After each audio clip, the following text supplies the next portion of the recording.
이번 시간에는 성령의 불세례란 무엇인가라는 제목으로 두 번째로 설명을 하겠습니다. 성령의 불세례란 자신 안에 주인이신 성령님으로부터 성령의 불이 나와서 자신을 차고 넘치게 하는 것이라고 할 수가 있습니다. 성령의 불세례, 성령의 불세례란 자신의 마음만 지성소에 주인이 계신 예수님부터 성령의 불이 끊임없이 타오르는 것을 말합니다. 예수님을 믿는 사람이라면 누구나 한 번쯤은 성령의 불에 대한 관심을 가져봤을 것입니다. 성령의 불에 대해 한 번도 들은 적도 없고 관심도 갖지 않은 분이라면 지금 이 말씀을 들을 필요도 없으실 것입니다. 또 듣지도 않으시려고 하실 것입니다. 하나님 믿는 사람들에 있어서 성령의 불을 받는다는 것은 신비적인 체험과도 같습니다. 성령의 불세례를 받는다는 것을 다른 말로 표현하면 성령의 충만입니다. 이것 또한 성령의 기름 부으심으로 표현되기도 합니다. 요즘에 성령 충만하는 말이 하도 많이 남용되어서 성령 충만합시다고 말하면 그저 성령과 더불어 살아가는 성도로 생각합니다. 성령에 대해서 많이 알고 생활하는 믿음 생활하는 사람으로 생각합니다. 하지만 성령의 충만히 받게 되면 성령님이 자신이 주인 되시며 성령께서 소유하고 있는 권능을 사용할 수 있게 됩니다. 이것은 사도행전 1장 8절의 말씀이기도 합니다. 오직 성령이 너희에게 임하시면 너희가 권능을 받고 예루살렘과 온 유대와 사마리아와 땅까지 이르러 내 증인이 되리라 하시니라.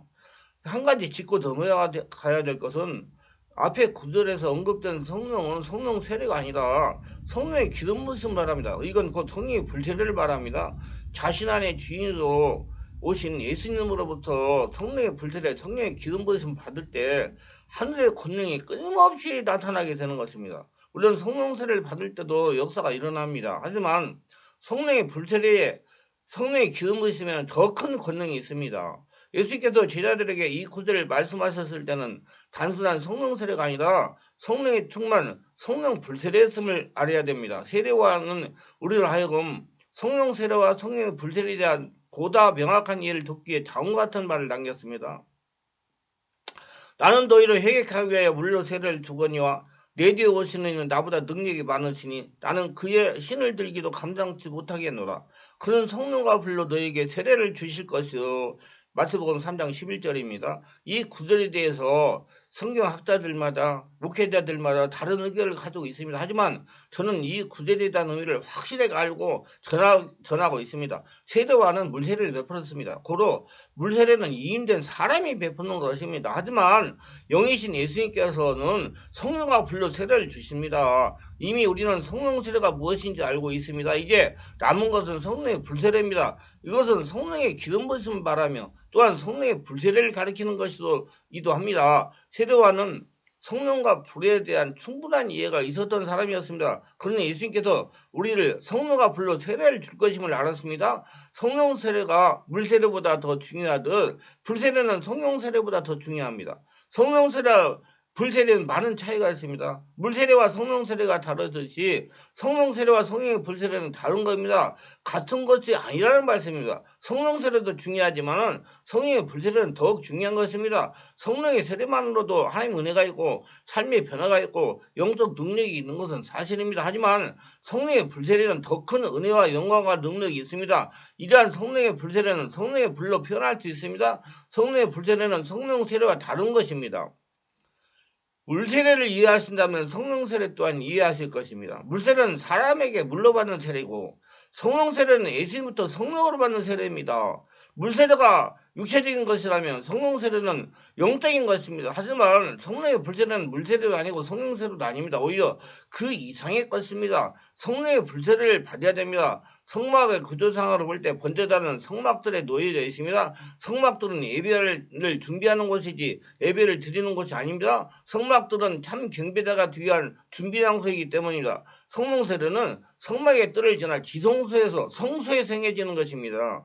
그러나 성령의 불세례는 성령의 인도하심으로 성소를 지나가지고 지성소에 안에 계시는 예수님부터 행해지는 겁니다. 지성소에서 끊임없이 흘러나오는 것입니다. 온전하게 성령의 지배 속에 들어가는 것입니다. 물세례와 성령세례부터 갑자기 성령의 불세례를 받을 수는 없습니다.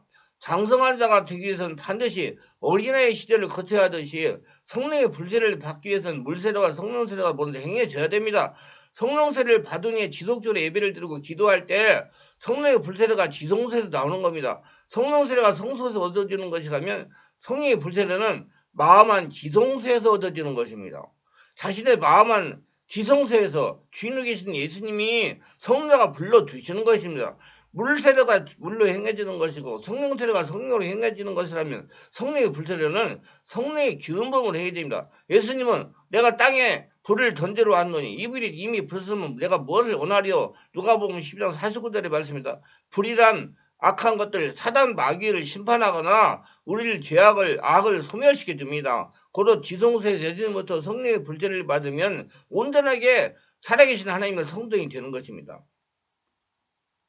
성령 세례도 강력한 능력이 나타납니다. 성령 세례를 통해 어떤 이는 방언을 하며 또 어떤 이는 예언도 합니다. 하지만 성령의 불세를 받은 사람에겐 그 이상의 신령하고 소자연적인 역사가 일어납니다. 어떤 사람은 병을 치유하는 능력을 드러냅니다. 또 다른 사람은 하나님의 음성을 직접 듣기도 합니다. 신의의 은사도 여러 가지입니다. 어떤 사람은 다리의 길이가 다른 것을 똑같은 길이로 길어지게 하는 치유만을 가지고 있는가 하면 또 다른 사람은 소경행을 뜨게 해주는 치유 사역사가 있습니다. 성령의 불세는 초자연적인 큰 능력이 있습니다. 그래서 사도 바울은 자신의 복음 전함의 근원이 능력과 성령과 큰 확실히 되었다고 고백을 했던 것입니다. 이는 우리 복음이 말로만 너에게 이런 것이 아니라 오직 능력과 성령과 큰 확실로 된 것이니 우리가 너희 가운데서 너희를 위하여 어떠한 사람이 된 것은 너희 아는 바와 같으니라. 데살로니가서 1장 5절입니다. 믿으십시오. 성령의 불세는 엄청난 권능과 능력이 있습니다. 그리고 성령의 세례와 함께 성령의 불세례, 성령 충만도 있으심을 믿으시기 바랍니다. 그럼 성령의 불세례 충만이란 뭐냐? 성령 세례는 택한 자가 거듭날 때 취소를 한 번 받는 것입니다. 그러나 성령 충만은 성령 세례를 이미 받은 성도가 그 남은 일생 동안 지속적으로 사모하면서 예배를 드리고 기도하면서 받아야 할 은혜입니다. 성령 충만은 성령의 불세례와 같은 것입니다. 자신 안에 주인이 예수님부터 끊임없이 성령의 불로 나타나는 겁니다. 사도행전 2장을 보면 예수님이 부활후 첫 오순절 제자들에게 최초로 성령의 세례를 받은 장면이 나옵니다. 그리고 이후에 수많은 반대와 핍박에도 불구하고 담대하게 복음을 전하고 기도하다가 성령의 충만을 받는 장면을 발견할 수가 있습니다. 사도행전을 보면 제자들이 주로 기도와 찬송 중에 성령의 충만을 받는 모습을 발견할 수 있습니다. 성령 세례를 받는 일이 없는데도 불구하고 감히 성령 충만하다고 함부로 말을 하는 사람들이 이 여러 곳에 종종 있는데 그건 실례를 하는 것입니다. 이것 보고 관념적인 신앙생활을 하는 것이라고 할 수 있습니다. 알기는 하는데 실제 체험이 없다는 겁니다. 단순히 기분이 좋다는 표현을 성령 충만하다는 식으로 농담으로 표현하는 사람도 있었습니다. 하나님은 삼일체 제3위가 되시는 하나님이십니다. 살아계신 하나님이에요.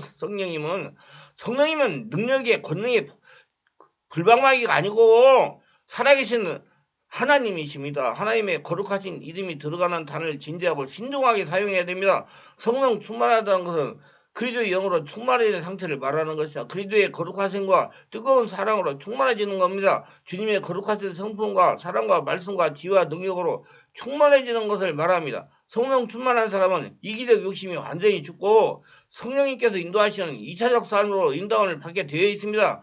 세상이 줄 수도 없고 알 수도 없는 평화와 기쁨이 충만합니다. 세상의 염려와 걱정을 하나님께 내어맡기고 담대히 자신이 짊어져야 할 십자가 사명, 주님께서 주신 이타적 사명을 지고 즐거이 주님을 따르는 삶을 살게 됩니다. 성도라 한다면 예수님부터 자신 안에 예수님부터 성령의 불세를 받아 성령이 차고 넘치는 충만함으로 성령의 기름 부으심으로 살아야 됩니다.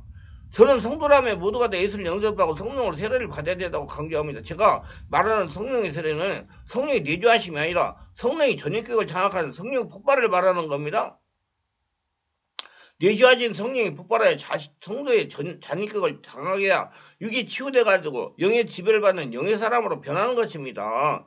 성령이 전인격을 장악해야 비로소 육체 역사든 세상 신 귀신이 떠나기 시작하는 것입니다. 성령은 초자연적인 권능이 있으시고 세상 신은 권위 밑에서 한 단계 하인 초인적인 존재들이기 때문입니다.